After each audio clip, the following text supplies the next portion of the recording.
So you're saying it's not just our neurological networks or our biological networks. A big part of our performance and our health comes from our social networks. Here in the United States, 60% of American adults now have at least one chronic disease. 60%. We now have a culture, a larger culturescape, where if you're healthy, you're not normal.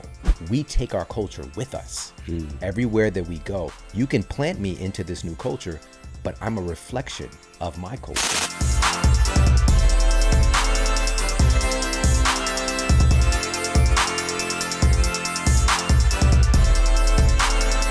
Welcome back to the Kwik Brain Podcast. We are dedicated to building better brains. Our goal is 1 billion brighter brains. No brain left behind. The topic of today, we're going to talk about social connections, nutritious foods for brain optimization and for greater performance. And I can't think of a better guest to have than the guest that we've had more than any other time on this show, Shawn Stevenson. Many of you know, if you're watching this on our YouTube channel, I encourage you to subscribe. We have over 1.2 million subscribers there. If you're watching this on video, we happen to be at his set right now, the Model Health Show, which is the #1 health podcast, one of our favorites on the team for sure. He is a best-selling author. We've had him on the show talking about sleeping smarter, eating smarter, and he's just one of the best guys out. And these guys got the most amazing voice ever. Welcome to the show, Shawn. Thank you. I've got to live up to the hype now, man. Yeah. Thank you. Thanks for being back on the show. Of so course. we've had you on more than any other person, and very, very, very proud. You have a new book coming out called Eat Smarter, which is a family cookbook. Yeah. And it's so much more than just a cookbook. Yes, there's great ideas on meal prep and foods that are great for your own performance, your mental health, your brain health, your personal performance. But we're going to talk about not just what to eat, but the environment you eat in, Right. and the people you're eating with also as well. Yeah. So what was the impetus for this new book? Yeah, this is obviously a very unique cookbook. It has over 250 scientific references in a cookbook, which has never been done before. But all in a way, and you know this, in a way that's entertaining, that's inviting, empowering, laid out in a very beautiful way as well. This is going to be a staple, really, in people's kitchens. And we're already seeing it happen, which is just mind-blowing. And the driving force behind writing this book was, for many years, working as a clinician and being a research scientist and, doing all this work and teaching and speaking and all this stuff. It was really interesting because a lot of times we mean well when we're advocating for people to make behavior changes. Yeah. Right? We can tell them, do this thing to get this result. And we give them that behavior change, and then they go into an environment that might be counter that behavior change, or that might even belittle that behavior change, or overall just make that behavior change much more difficult to do in the first place. And what that environment is the culture. The culture that we exist in is what's impacting our choices more than anything else. But our culture is sort of like an invisible hand. We don't really understand or realize what's guiding us. And we make choices based on what we're exposed to. We make choices, even cravings are cultural. We're not going to crave in Cambodia. They're eating a delicacy is deep fried tarantulas. All right. Wow. It's people that are eating tarantulas out there, and Iceland, fermented shark is a thing, Here in the United States, we're going to crave different things, namely ultra-processed foods, as you know, is the dominant part of our diet. And this is according to the BMJ. Again, we talk about that in the book. And so instead of treating the symptom, which is unfortunately what we're doing in modern medicine, we have this model for symptom focus instead of removing the root cause. Instead of doing that with behavior change target, which is targeting a symptom, I'm working now on giving people the data and the empowerment to be able to change the culture so that the behavior becomes automatic, right? So that there's no longer a struggle to do the thing that you deem to be the right thing for you. And with that being said, you already brought this up. How we eat, who we're eating with has a huge impact on our food choices and our health outcomes. I'll share a couple of studies with you. I'll just rattle them off really quickly. This blew my mind. So one of them was a bunch of researchers at Harvard were collecting data on family eating behaviors, like how frequently they're eating together and their food choices. And this was going on for years. And I was just like, how do people not know this? Like, this should be on billboards. And what they found was that families that eat together on a consistent basis tended to eat significantly less ultra-processed foods, namely chips and soda, and significantly more whole real foods, namely fruits and vegetables, and as a result, significantly higher rates of essential nutrients that help to prevent diseases in those family members. Wow. And I was just like, that is nuts. Does this apply in other contexts? Like, can we get some specific things that get reduced as far as disease outcomes? And I found 2 studies. Well, I found a bunch more, but I'll share with you 2. One of them was published in Pediatrics. So we're looking at outcomes for kids. And another one was published in JAMA. This is the Journal of the American Medical Association. This is one of our top tier journals here in the United States. And these researchers found that, and I'm also going to share a minimal effective dose, Yes. which I'm a big fan of that. Mm-hmm. They found that eating together with your family 3 times a week led to a plummeting rate of obesity outcomes in those children and significantly lower disordered eating in those children as well when they ate with their parents 3 times a week. And now, also, of course, I wanted to give a minimum effective dose because we've got a lot of stuff going on. Right. And we want to find the leverage point, right? Where do we actually see that tipping point to where we get these benefits? But another barrier to entry, which I'm uniquely qualified for, is this going to apply if we don't have resources, if we don't have access? Because a lot of that, even saying eating with the parents, is that applicable? What if you only have one parent in the household, and what if they're working and all these things? And so for myself, I grew up in the inner city and in poverty. And in the United States, I always say this with a caveat, poverty is very different here in the United States versus other places. Sure. In the United States, if you're living in poverty, we still probably have a TV. We still have, we would get the video game system like a year later, but we still get one. Right. My mom would get, and this is a true story, she'd get cars from a place called OK Junk Cars. And so she kept buying these Ford Escorts, and one breaks down, she gets the next one. And it's actually how I learned how to drive a stick shift, by the way. But we were getting by. We were getting by, and it wasn't so much about resources, but resourcefulness, of course. And most importantly, and here's what the data indicated, does this apply when it doesn't fit into this kind of white picket fence narrative? And so another study was looking at minority children who generally live in a low-income context. And by the way, we were getting food from charities. There's a place called the Hosea House, where government assistance. My mom was trying to find a way to provide for us. She would sell her blood sometimes to get money. She worked overnight at a convenience store, and one of those nights she was actually attacked. She was stabbed 8 times, fending off somebody who's trying to rob the store. And my mom is different, though, and my son is here in the studio with me. He knows she's different. She actually not just survived that, but she actually was able to subdue the guy until the police came. Yeah, it's crazy. Wow. But when she went in to get stitched up and go through the procedures, the physician afterwards told her that if you weren't overweight, if you weren't a heavy set woman, as he put it, you would have died. Basically, her being overweight, and she was right there teetering on obesity at the time, saved her. And so what do you think she's going to attach to that? Yeah. Right? So now that's her protection. And so I'm setting all this up to say, this is the environment that I come from. I come from this very volatile environment. But had my family known what I'm about to share with you, we would have put it into place, because my mother wanted to do well for us. She just didn't know. So as you said many times, knowledge is not power. Knowledge applied is power. But that knowledge, that awareness is kind of that first domino. It's what you're going to do with it. And so what these researchers found was that for these children in this low-income environment, if they ate with their family members, whatever meal, breakfast, lunch, dinner, didn't matter, 4 times a week, those children ended up eating significantly less ultra-processed foods, namely chips and soda that I identified, significantly less. And they ended up eating 5 servings of fruits and vegetables daily, 5 days of the week. All right?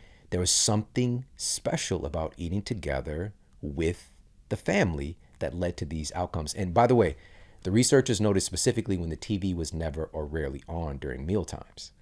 And before I pass it back to you, this is not an advocation for my family and I, my son is here. We love a good movie night or, grabbing some snacks and watching the game, something like that.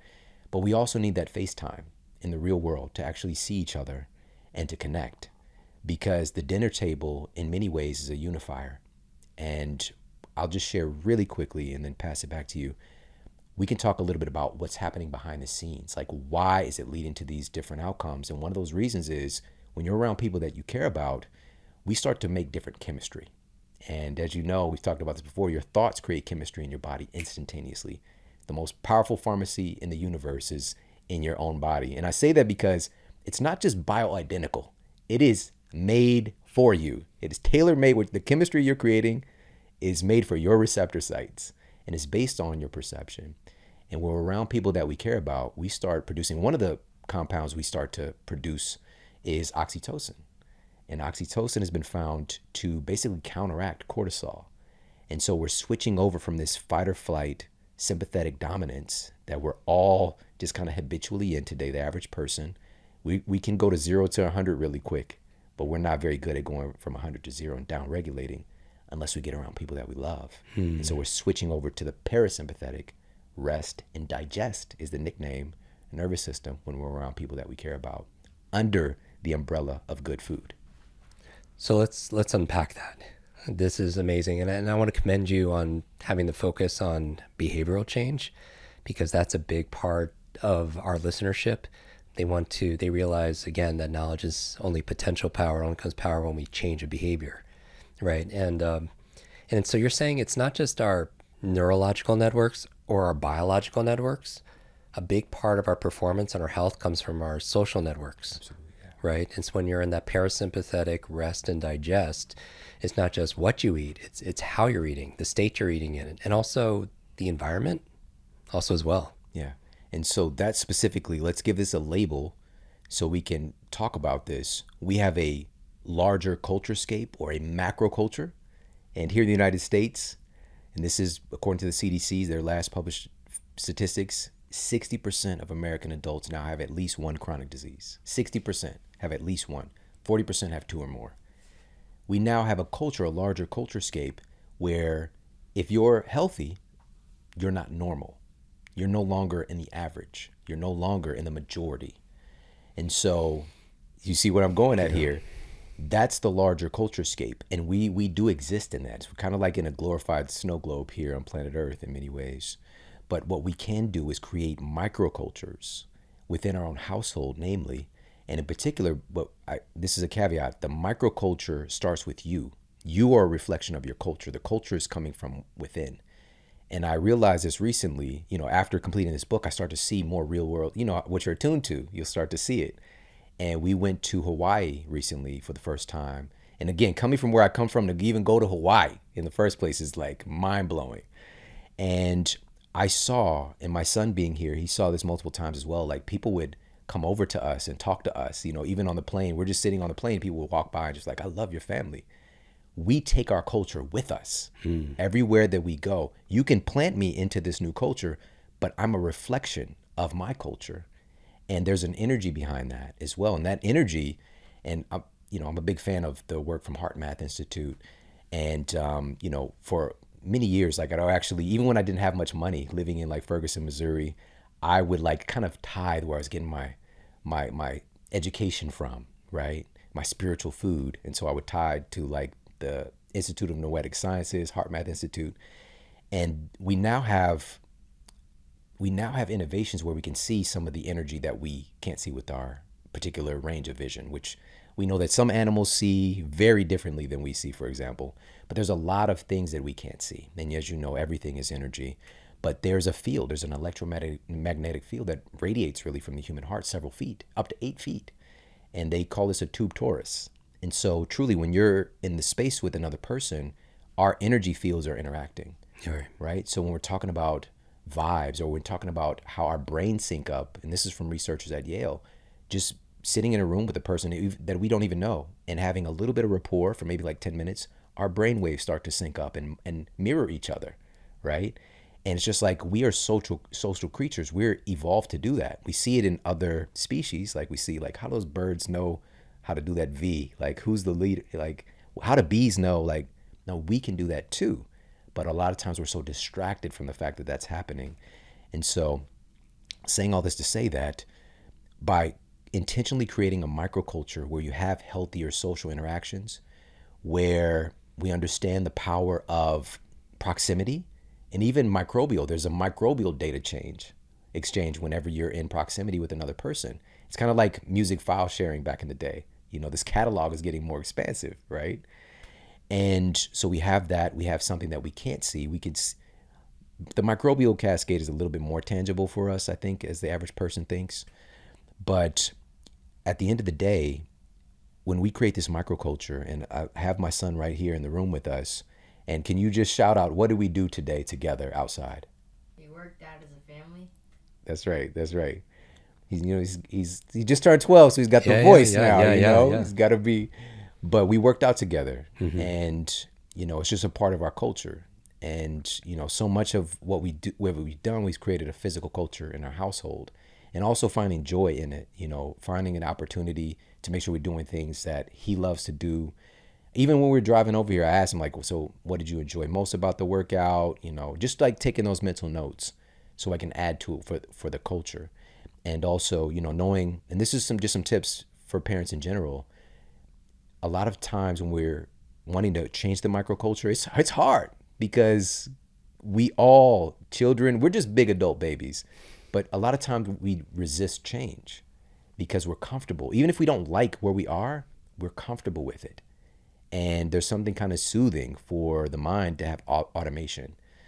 And so with that being said, one of the most practical things we can do, and this should be obvious, but it's to pay attention. Just pay attention to your child or to your significant other, because you know what motivates them. You know what pisses them off. You know what excites them, what de-excites them. You know what evokes, creativity, and the list goes on and on. We know those conditions, but a lot of times we make ourselves suffer because, and I heard this from my mother, many times, a lot of times she just kind of forfeited relationships, with her kids. She would say this. She said, "Shawn, I'm tired. And because we're tired, we don't want to, or don't have the mental energy to be patient, to be observant. And so that microculture starts with us starting to fill up our own cup and starting to, it's not even add energy, but to activate, to remove blockages so that we have access to more energy, for us to pay attention, for us to use as a benevolent leader those psychological leverage points so that we can create a more cohesive unit. And last point I'll share. So it's like, I know that my son loves basketball, and so being able to tie things into that, what he loves, I can't just make this about me. And I didn't have that. I didn't feel as seen as a child. And so it was really like, you do what I say or else kind of thing. And it's still out of love. It's still out of an intention for, me to be a well-adapted human. But my mom is going to do the best that she knows how to do at the time. And so for me, I'm practicing presence and being able to see what he's interested in and tie our culture into that for his own good and for our cohesiveness as a family. That it is harder, but we get to choose our heart, because the outcomes of him rebelling or, having behaviors that end up hurting him or hurting other people, that's going to be hard as well. So it's like we get to choose our heart and start to stack conditions, and so really the advocation with this new project is for us to feel empowered to to control the controllables in creating our own microculture, to make healthy behaviors more automatic. And this is a crazy F word, but make it fun as well, and finding the fun in it, finding the joy, and also challenging ourselves too. And we could even find fun in that. And I see you interacting with your family. You could be the same parent, but also be a different parent for each child based on their purpose, based on their interests. When you're tailoring these conversations around, their personal passions, there's a depth of it. I love how you anchor everything into science. Like with this book, you're pulling into not only nutritional science, obviously, but also the social sciences. We've talked about how we become the people we're around with our mirror neurons, and how the neurotransmitters that are being, especially oxytocin, the parasympathetic, rest and digest. So all these things, and when you mentioned hard math, who you eat with affects your blood pressure, affects your heart rate variability, all these different things. So when people are listening now, we always talk about these small, simple steps, because I love how you anchor everything into behavioral change. That's a very cheetah thing to do for people who are familiar with our brain animal types, right? And also you have a very strong owl, in terms of logic, and you want to know, all the different studies that back this up, and your recommendations, you get results because of that, and you make it very interesting. So what would be if we're going for behavioral change, what are some suggestions or starting points for someone listening that they could take to make this a little bit more effortless and enjoyable? Great question. I'm going to preface this with one more little nugget for parents, for adults, because I shared a lot on children's health outcomes. There's another study that I cited in the book looking at office workers at IBM. And, working in tech can be stressful, but they found that worker morale, productivity, stress all stayed in healthy ranges when they were able to make it home for dinner. But as soon as work obligations and other things start to cut into their ability to have dinner with their families, work morale plummeted, productivity went down, and their stress levels began to elevate significantly. And that matters because, and this was published in JAMA as well, 60 to upwards of 80% of all physician visits today are for stress-related illnesses. Stress is like a seed of so many of the health outcomes that we're seeing today. And so how do we get these advantages? How do we get this kind of protective force field around our families? In transition, maybe right now that's not a part of your culture. Maybe you don't have those 3 days, that minimum effective dose. And the first step here is one of the things that you talk about: schedule it. Schedule it. When we had a conversation earlier, you mentioned scheduling. I was just like, that is so practical and Captain Obvious, but we don't do it. And so many other obligations that are less important than our family go on our calendar. Yeah. And so this is a call to arms, because a lot of times if we don't schedule it today, it's not real. So pick those 3 days, whatever they are. It could be different meals. It could be Monday family dinner, Wednesday family dinner, brunch on Sundays, right? Figure out based on your schedule, your unique lifestyles. Could be breakfast, whatever days a week, whatever it looks like for you and your family right now. And by the way, you don't even have to stress yourself out trying to get 3. If you're going from 0 to 3, that's quite a task. Even just having 1 or 2, right? But 3, according to the data, is that minimum effective dose. So that's number 1, schedule it. Pick those days, literally put it on your schedule so that it gets some tangibility right out of the gate. Another strategy here for this kind of transition is we have to really understand something about us as humans today. We're addicted to our devices, all right? And so being the fact that we have this addiction, and we're in a safe space, so we could say it, all right? I'm Shawn Stevenson, and I have a problem. We could be honest about it, that our tech is so integrated into our lives, our devices can divide us, and it is what it is. And so again, I said this earlier, this isn't an advocation for you to not have a family movie night or to watch a show or whatever while you eat. This is to make sure we're getting real FaceTime with the people that we love. And I'll share why in just a moment, but how do we go from, like, my kid is gaming with his friend, I'm like, we're having family dinner. Get off your device. Like you're coming in with the brute force. You could force somebody to do something, but that rebellion, is innate in humans. We want to be free. And so my son, I know their characters as well. My older son is much more easy breezy. So we could just tell him last minute, family dinner or whatever. My youngest son, he wants to know that it's coming. If he has it, he has it already mentally checked off, then he's cool with it, But even today, our workout, because he was out of school, I was like, B, we're headed outside, at such and such time. I tried to give him some advance notice, right? But I could see the resistance there because it wasn't already on his schedule planned, right? So paying attention to our kids' personalities, and the same thing with our significant others, right? So with that being said, how do we transition that? I look for ways to, if we have any kind of addiction and just strip it away, we're going to have withdrawal. And it can get ugly. So a much more advantageous thing to do is, because that addiction, by the way, oftentimes get filled with something else, whether we're conscious of it or not. So replace it with something of equal or greater value intentionally. All right. And so I want to make sure that his dopamine that's getting dabbled with by gaming, that we bring in some kind of a reward for our dinners as well, right?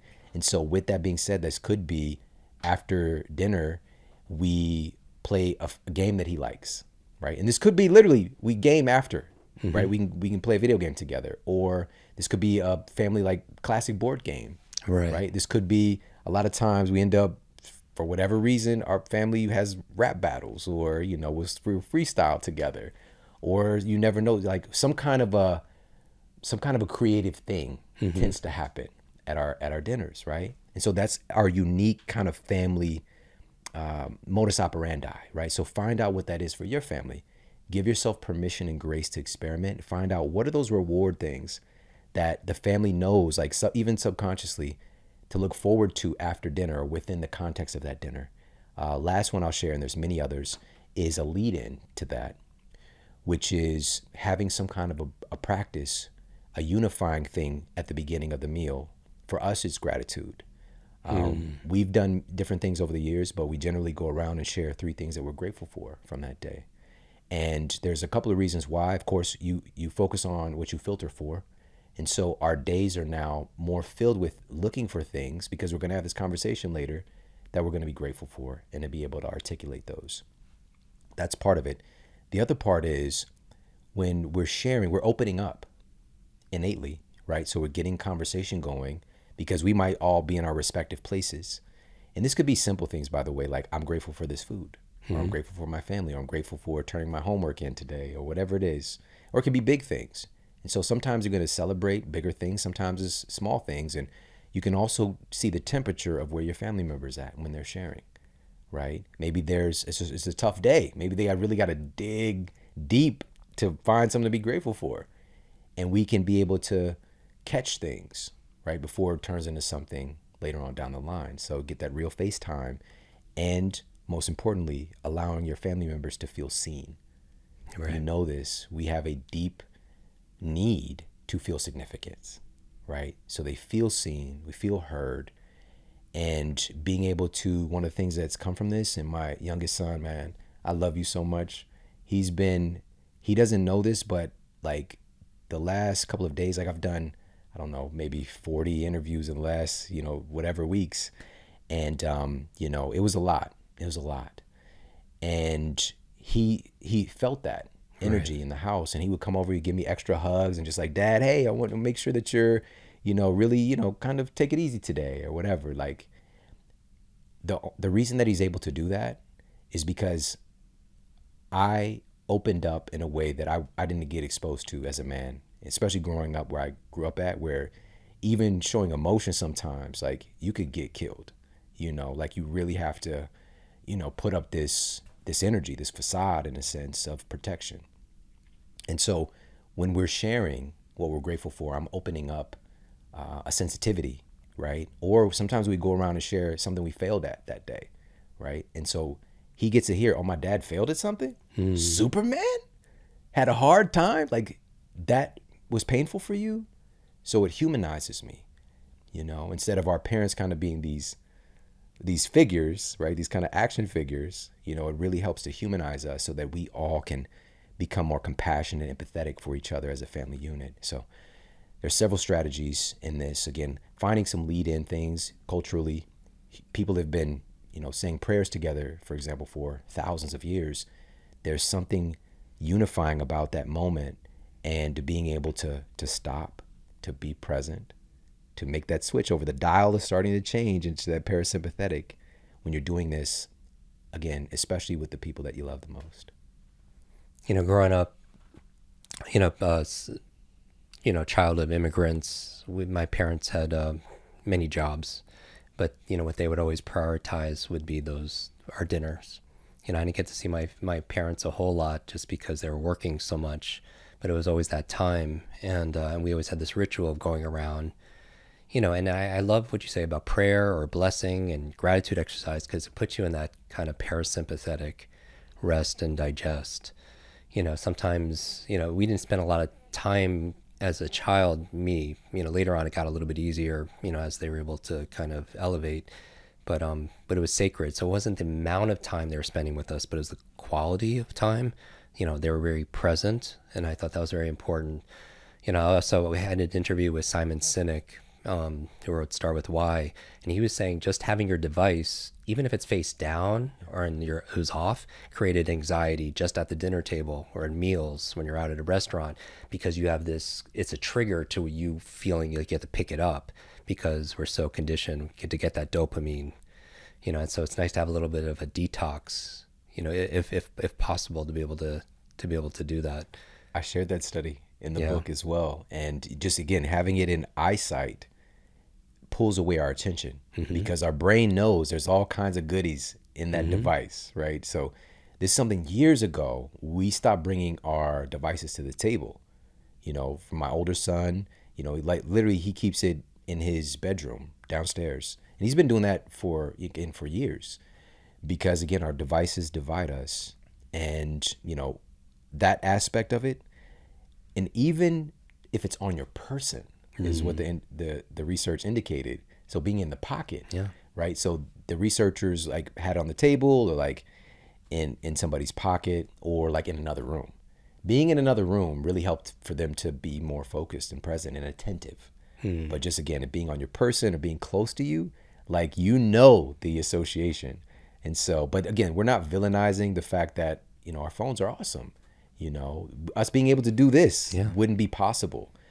And we've got to be able to compartmentalize, because we've been missing out on something deeply embedded in what our genes expect from us to protect our health, our physical health and our mental health. We need each other. And, last study I'll share on this note, this was a huge meta-analysis that I detailed in the book. This was from research at Brigham Young University. A meta-analysis is multiple studies. This wasn't just 10 studies or 5. This was 148 studies looking at relationships and human health. And this was about 300,000 study participants, by the way. So it's a huge data set. They found that having healthy social ties led to a 50% reduction in all-cause mortality. All right? So said it in other words, having healthy relationships led to a 50% reduction from dying from everything prematurely, right? They said it was more powerful than exercise, than beating obesity, than smoking. Our relationships are that cultural shift. Why? Last thing here, most important takeaway today, our relationships determine so many of those other things. There's nothing more impactful on our food choices than our relationships. There's nothing more impactful on our mental health than our relationships. There's nothing more impactful on our success, our exercise habits. If our relationships are tattered and we're struggling in those, it automatically affects all that other stuff. So this is really the tip of the spear when we're talking about cultural change. If we can focus on creating healthy, supportive relationships, it makes those behavior change, those positive things, more automatic. I love that. And we'll put all some of the studies and links to your books and your podcast, everything in the show notes at jimkwik.com/notes. A few months ago, I have a newborn. He's 8 months, and I started a few months ago sketching out like a little family crest on a sketch pad, in terms of our values for our family. But what I started putting on there, and you should take this idea, it started putting around it questions to ask, for the family, and it's like a placemat. So imagine having when you have like a little like eating mat, to put the plate on, everything else has like our kind of family building out, like started drawing a kind of a struggling illustrator, but a little crest, and then talking points of things, like what are you grateful for? So many times you ask somebody, how was your day? And they're like, good. Right. But things like, what's something you learned today? What's something you did for somebody else? And it starts these kind of deep conversations. I love that so much. We've been talking about, funny enough, and my oldest son just mentioned this maybe a week ago, about creating like a family crest. Yeah. And, we swim in the same circles a lot of times, but to add questions into I got to do that. That's so powerful. Love it. He's thoughtful. We talked about for your show, the power of questions, And so questions that aren't open-ended, but they're really get people to share at a deeper level, and connect. And as you mentioned, to feel seen, also, it's funny. It's not funny, huh? It's sad that, less of these meals or gatherings are happening out there. Even at restaurants, sometimes we'll gamify it, and I'm sure other people do this also, have done this, or, we're at a restaurant and everyone will take their phone out, like maybe it's a business in the lunch, but we'll stack them together and like, okay, whoever touches their phone first pays for the meal or something like that. But there's some kind of consequence, but it really emphasizes like, hey, this is our time for the next 45 minutes or an hour or whatever. This is something where we get to spend time and really investing in those relationships. I would imagine a lot of those longevity studies, it's not just the food they're eating, it's the fact that they are how they're eating and the environment they're eating, when they're eating and who they're eating with. And so what is the state that we're in right now, by the way? Because we evolved doing this together. As a species, we would hunt together, gather food together, prepare food, eat together, celebrate. That's, again, it's super fresh for me coming from Hawaii recently and seeing this dramatization of something we used to do together being in the form of this luau that we're all just sitting watching like, this is how we evolved. And this was a big time of learning as well. Storytelling, passing on really important tenets and insights that our ancestors had picked up from one generation to the next. And really, that's what culture is, by the way. It's the attitudes, values, beliefs, and behaviors of a group of people passed on from one generation to the next. Now we have books to be able to do this, but there's something very primal about being able to connect and to hear people's voices and stories. And so we evolved doing that. 100% of people were doing it.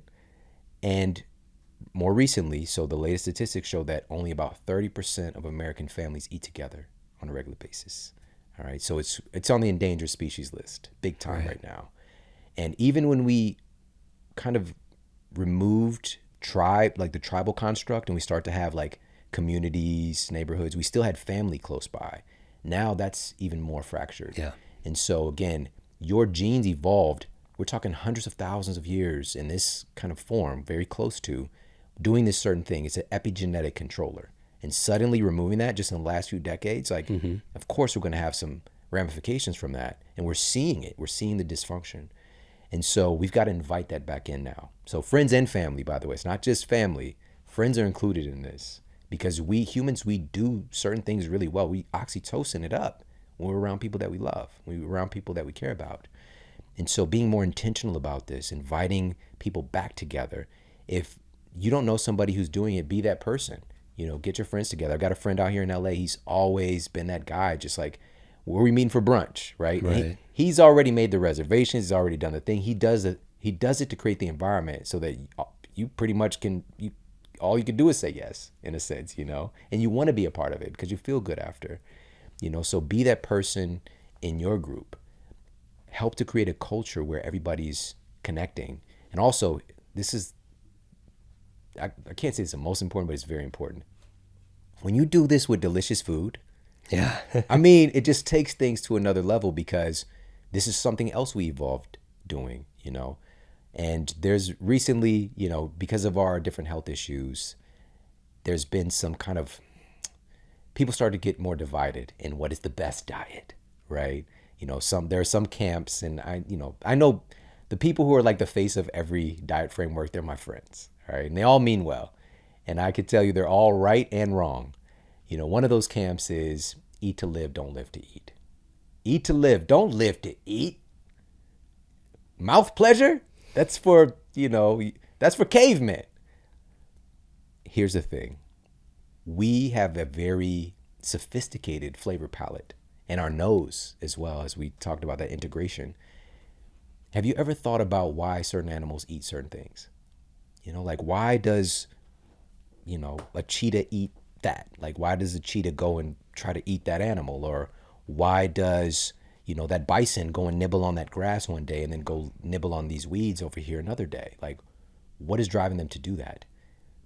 We're driven to eat things that taste good to us, that they're attracted to. That's what drives them to do it. And the same thing with humans. We have very sophisticated a flavor palette that drives us to eat tasty things. We evolve with it. Now, of course, food scientists have manipulated our desire for tasty things. Absolutely. But that doesn't negate the fact that we enjoy food. And it's a big part of what unites us as a species. Like everything revolves around food, everything, whether it's the first date, whether it's the celebration, it's the, a new baby's coming into the world and the baby shower, after the game is over, the list goes on and on. It revolves around food. It brings people together, but we've become more isolated and our food choices have become more ultra processed. Right. And so now oftentimes we're eating ultra processed food in front of a device. And if we can check these two boxes at one time, real food and real people, like we're going to have this huge impact on our genetic expression. Last part, and this is what's so special about this. I'm a huge foodie. I'm a nutritionist.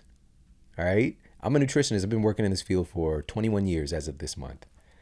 And being that I'm somebody who loves the science around food and I love food, like that's a superpower right there. And working so many years, I taught all these different nutrition classes and cooking classes before, getting into the, podcasting and writing books. I was on the ground making sure that food tasted delicious so that people would eat it and enjoy it and go home and make it themselves. And so being able to put all this together, and first of all, of course, I identified a little over 40 of the most science-backed foods for improving your sleep quality, your metabolic health, your cognitive performance. What are those top 40 plus foods? And also because we have an emoji culture as well, we do this as well. When we text, we can even have a conversation with just emojis. But once you find out that these anthocyanins in cherries have been found in this peer-reviewed study to shrink fat cells, I'm going to put the muscle emoji next to cherries for metabolic health. I'm going to put the sleep emoji next to cherries because it's one of the few natural food sources of concentrated melatonin ever discovered, right? The list goes on and on. Whatever those emojis are with that particular food, you'll be able to eat for a purpose. And now we take that cherry, and it's cool. You could eat some cherries as a snack, but what if we take this cherry and make an amazing meal or some kind of food item with that cherry, with those cherries? So the frozen yogurt pops, for example, or the heart health shake, that's just like this chocolate ice cream, basically. It's just so delicious that now you can go back to the recipes and see those emojis and I want to make sure that I'm doing something for, I'm trying to get better sleep quality and get these good sleep nutrients in my body in a delicious way. Last, I'll share a couple more really, really quickly. By the way, there's going to be a huge spike in cherry sales. This is the Shawn Stevenson effect. It's a real thing, apparently. But, I can't talk with you and not mention this, but something for brain health and cognitive performance. A lot of people over the years, we've talked about this. We know about DHA and EPA, these omega-3s. Listen, for years in my clinical practice, when I found out about omega-3s, because I was educated in a conventional university, I wasn't taught a distinction between them, because there's multiple forms of vitamin C, there's multiple forms of magnesium, the list goes on, and the omega-3s as well. And so I would tell people to have, flax seeds and hemp seeds and borage oil and all this stuff, get your omega-3s in. That's ALA, the plant form.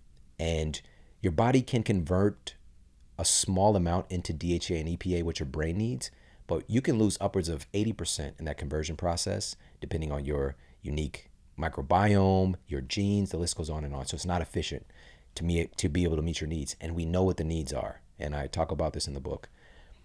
So these researchers used fMRIs to look at people's brains and to see their intake of DHA and EPA and the impact that it had on their brains.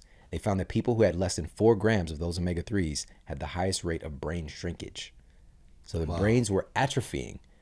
4 grams was that minimum effective dose to keep the brain robust and healthy. We do not want shrinkage, all right, of any type really, but especially for your brain. And so the question is why? Why are omega-3s so remarkable for keeping the brain volume where it needs to be? And these, what makes them different than ALA, and ALA can primarily be used as an energy substrate, like with carbohydrates or ketones. DHA and EPA are used as structural fats. There are gates in the blood-brain barrier that shuttle DHA and EPA to the brain in vast amounts whenever it's available to help to ensure signal transduction of your brain cells, plasticity. Our brain cells oftentimes have to live for years, sometimes decades. And it's not like other cells. So if there is metabolic waste left over and the lymphatic system is pressing out, like we've got some old kind of shoddy windows, like they was kind of boarded up on these brain cells. Now we got some omega-3s in, we can help to rebuild that cell, right? But what if you're deficient in them? You're not going to be able to rebuild and restructure, remodel your brain as you were remodeled through life. So that's why they're so remarkable. Where do we get them? A lot of times we go right to supplementation, which is cool, but that should supplement an already dominant diet for your cognitive function. And so there's a variety. The most popular food out there, of course, is going to be salmon, but there's also mackerel, sardines. There's a ton of different, quote, fatty fish that are rich in DHA and EPA. But even within salmon, there's a range. There's king salmon, there's coho salmon. But one serving of king salmon, which is the most omega-3 rich, one serving, we'll just say 6 to 8 ounces, you're going to hit that 4 grams. And because it's from that salmon that has astaxanthin in it, which is that reddish pigment, it's going to protect it through cooking. All right. We don't want to deep fry the salmon, but just a gentle cooking process. Usually, maybe you grill it or whatever, you're going to get those omega-3s. All right. So you can meet that. We got it in egg yolks, grass-fed beef as well. But if somebody is doing a vegan or vegetarian protocol, please get yourself some krill oil, which is a microscopic, keyword microscopic shrimp. All right. Incredibly rich in astaxanthin. This is what the salmon are eating to get the omega-3s in their tissues. Or if you want to go full on vegan, algae oil. Get yourself a concentrate of algae oil. We don't have the peer-reviewed data on that, though. We know that it's in there, but the robust data on, and this was published in the Journal of Neurology, they found that eating one seafood meal per week, people do in fact perform better on cognitive skills tests than people who aren't eating it. All right, so there's something about it. There's an affinity towards the brain. And so we take that, and I'll share my favorite meal probably right now is the salmon burgers in the Eat Smarter Family Cookbook. They're fire. They just are. They're amazing. So it's not, okay, cool, we can have a salmon fillet, but what if we turn this into a experience where everybody is flipping out, just like, oh, this is so good, and having that energy around the table with the people that you love, that's getting logged in your brain as well. Like, wow, when I get together with these people, I have these amazing, pleasurable experiences that my genes evolved having. So, yeah. Does it work being if you don't have a family unit? Like years ago, I lived between New York and LA. When I moved to LA and I didn't have my family, I moved out to Los Angeles for the work we do in Hollywood. But I would miss them, and I would host these dinners like every week, and we would have these rituals. And one of my favorite holidays is Thanksgiving, right? So I would host like a Friendsgiving because I was a transplant in LA like most people are, but I didn't have a family. And so, and we would have these conversations. People would share a personal or professional success or a challenge that we're dealing with. Yeah. Or we'd go through a rose, bud, thorn exercise. You're familiar, like rose, everyone shares a rose, something that's happy in the currently, or a bud is like an opportunity, or a thorn is something that's challenging them, those kind of things. But does it work? Do people get the same kind of benefits if they're communing and it's not family and it's friends and coworkers? And great question. Absolutely. Yes. And I've been to a couple of these dinners with you. One of them resulted in that book that's over on the shelf right there, Sleep Smarter. Yes. By having that dinner with you and that time with you and the incredible people you were bringing together. Magic happens, man. Yeah. Incredible things happen when humans get together in the real world and connect as we evolve doing. Yes, our technology can unite us in other ways, but it can also divide us. And so making sure that we have in the real world some real FaceTime. And like you just said, especially what if you don't have your family nearby? Be that person, bring people together, get a couple of friends together. One of my friends here in LA, he has this men's group that he put together.